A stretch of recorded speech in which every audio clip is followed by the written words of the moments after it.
Guess what day it is, y'all? Firmware update day for the DJI Pocket 4P. So in this video, we're going to talk about this new firmware update that just launched. We're going to test out some of this stuff and then talk about some other stuff too. Let's get it. Hey, yo, what up, y'all? It is Tight Shirt Terry Warfield back for another video. Hope you're having a fantastic day so far. Remember to be thankful for your freaking life today because you did not have to have it. A couple things before we get on with the meat and potatoes. Number one, I'm in the United States, right? A lot of y'all know that, and a lot of y'all are going to be in the comment section. Terry, how did you get a DJI Pocket 4P if you live in the United States? Well, I did go to Mexico for the launch campaign, and DJI didn't ask me for the camera back, so I kept it. So that's how I got the DJI Pocket 4P. Now, a little birdie did tell me that if you are in the United States, you can go on eBay because they're on there. And another little birdie came and told me, like, if you buy the DJI Pocket 4P off of eBay, that you could get some type of warranty through them in the case that you can't get DJI Care Refresh. I'm just passing along information. Do with that what you please, champ. The second thing is, this is the reason why I haven't made my Luna Ultra versus Pocket 4P comparison yet, because clearly neither one of these cameras are finished, okay? The Luna Ultra just had a huge firmware update, which I'll leave that video linked at the end of this video, and then we're gonna talk about the firmware details of the Pocket 4P in this video. And the last thing is there's gonna be some of y'all, like you always are, asking me what did I film this video on. This is the Lumix S1 Mark II with the 24-60mm f2.8, and I graded this with my winner's LUTs. Now listen, if you got a loser mentality or if you're a loser, don't even think about grabbing these LUTs. But if you want to grab these are 8 custom looks. These are not technical LUTs, they're just creative looks, and you can download these using the link in the description. Let's get on with the details of the firmware update. Let's go. All right, I'm sorry about all this noise. They doing landscaping over there, they doing construction over there. It's a whole lot going on, but this is firmware version V01.01.7120. As soon as you open up the Mimo app and connect your Pocket 4P, it should automatically present you with an option to download firmware.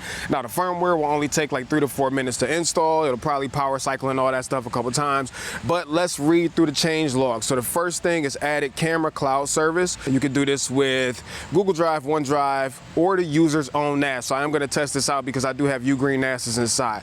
Number 2, added joystick support for 45-degree diagonal gimbal movement, which I am going to test that out. Number 3, updated the D-Log to Rec 709 and D-Log to Rec 709 Vivid LUT files to version 2.0, and added D-Log 10-bit color mode for slow motion. It is recommended to use with the updated version 2 LUT files, and then optimize the interaction experience and image quality in certain scenarios. I don't know what the hell that means, and they also fixed some known issues with, I also don't know what that means either. But let's go ahead and do the joystick movement first because I do think this is a huge change. All right, so I really like this part of the update. So before, you can only move the joystick left, right, up, or down.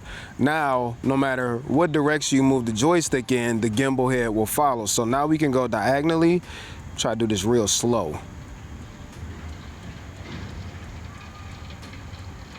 And as you see, that could give us some kind of cinematic movement right there. Go back the other direction, go up, down, left, right.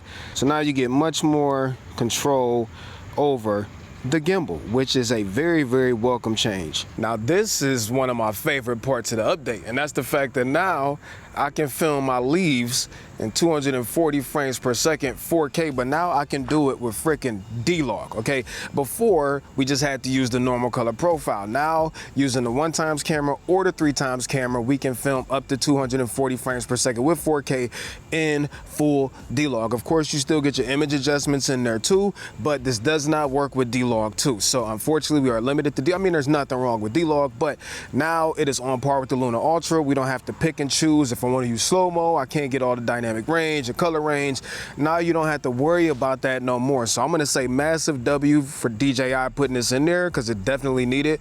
It's got some other stuff that it still needs too. I'm going to talk about that at the end of this video. But for now, being able to use slow-mo with D-Log, I'm calling that a massive W. All right, let's take a look at these new conversion LUTs, which, by the way, if you are in the United States, you're definitely going to need to stay tuned because I have to show you how to get these LUTs because it's blocked from the United States when you go to DJI's website. But here's some comparisons for you. So I didn't do anything to these clips but slap the conversion LUTs on these. They are not exposure corrected or anything like that.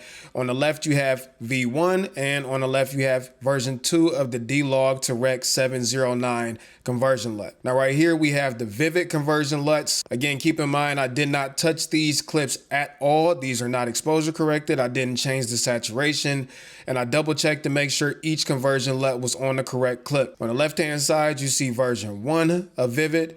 And on the right-hand side, you see version 2. Now, I'm using my phone real quick. If you're in the United States, you want to get all of DJI's LUTs, you won't be able to do it until you change the region on their website to Hong Kong, China, or some other country where they support it.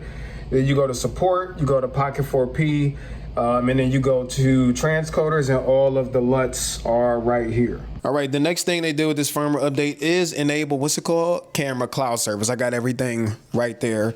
And this allows you to upload files directly to Google Drive, OneDrive, or your own personal NAS system. So basically, anytime you are in range of your network, it'll automatically upload this to whatever folder you designate. So Google Drive is pretty easy. You just click on it, takes you through the setup. Got to connect your Google account, and then it will set up a folder for you. And basically it says whenever your device is charging and off, it'll automatically start to upload the files for you, or you can force it to start uploading immediately. Okay. Now, I wasn't able to get this connected to my NAS. I don't know why it didn't work. I made sure all the settings and everything were correct, the IP addresses, all that crap, and it just wouldn't work.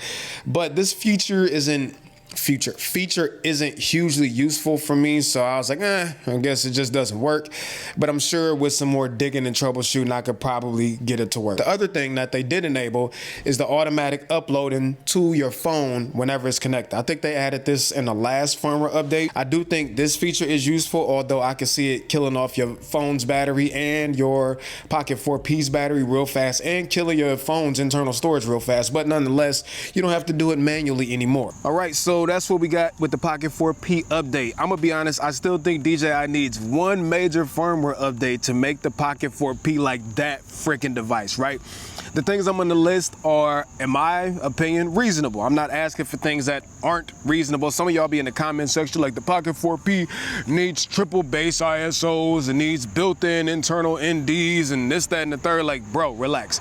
It's a pocket camera. But what are these things, Terry? So number one, let's talk about the frame tap first. Now, I also love the Insta360 Luna Ultra. I don't choose no sides. I just use whatever I feel like is the best.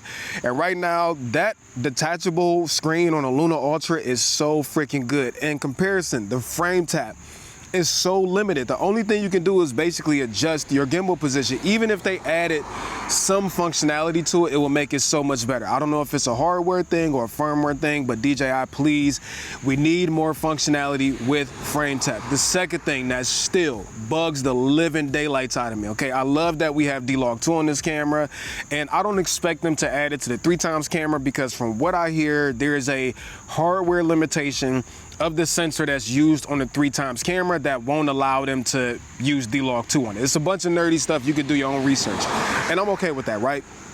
But what happens right now is when I'm using D-Log, I can use the 1x camera and the 3x camera. But when I want D-Log 2, I can only use the 1x camera. The problem is there's no easy way to transition between the two of them. So I've missed so many shots with the Pocket 4P because I have to literally stop, back out, go flip the D-Log 2 or D-Log, and then choose the camera that I want to use. And it is just such a cumbersome process.